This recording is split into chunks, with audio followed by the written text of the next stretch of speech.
चला नमस्कार विद्यार्थी मित्रांनो, मी देवासर सर्वांचं स्वागत करतो आपल्या या सिरीज मध्ये। बघा, प्रश्न समजून घेताना, ठीक आहे ना, ही जी काही आपली सिरीज चालू आहे त्या सिरीज मध्ये आपण नवनवीन प्रश्नाचा काय करत आहोत, समावेश करत आहोत। बघा, जबरदस्त प्रश्न आलेला आहे तुमचा गट क मुख्य परीक्षा 6 ऑक्टोबर 2019 चा।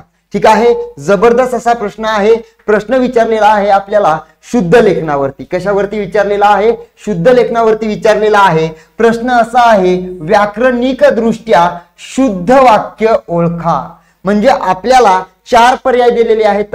या 4 पर्यायापैकी एक पर्याय काय असणार आहे? शुद्ध असणार आहे आणि 3 पर्याय तुमचे अशुद्ध असणार आहेत। तर असा प्रश्न सोडवताना आपल्याला पूर्णच्या पूर्ण शब्द लक्षात न घेता एकच शब्द पकडायचा असतो, जेणेकरून आपला जास्तीत जास्त टाइम वाचला पाहिजे। मग माझ्या माहितीनुसार मी जर ऑप्शन बघितले तर मी तुमचा शब्द निवडलेला आहे गायन नावाचा। कोणता निवडलेला आहे? गायन नावाचा शब्द निवडलेला आहे। बघा, गायन हा शुद्ध शब्द आपण कसा लिहितो रे?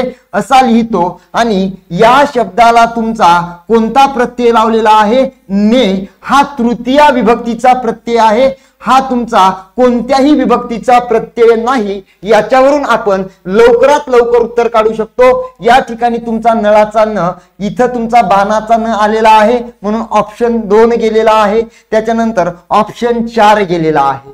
बरोबर आहे। मग या ठिकाणी गायन आपण जर बघितलं तर या ठिकाणी सुद्धा तुमचा नळाचा न आहे, या ठिकाणी बाणाचा न आलेला आहे, म्हणून ऑप्शन 1 सुद्धा या ठिकाणी कटलेला आहे।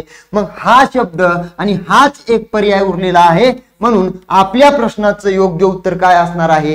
3 असणार आहे। आता मूळ मुद्दा सांगायचा हा आहे की हा प्रश्न आहे MPSC चा, परंतु असे प्रश्न कोण कॉपी करत आहे? IBPS TCS सुद्धा कॉपी करत आहे। ही गोष्ट आपल्याला या ठिकाणी निश्चित लक्षात ठेवणं गरजेचं आहे। ठीक आहे, तर भेटूया पुढच्या व्हिडिओमध्ये। तोपर्यंत थँक्यू सो मच।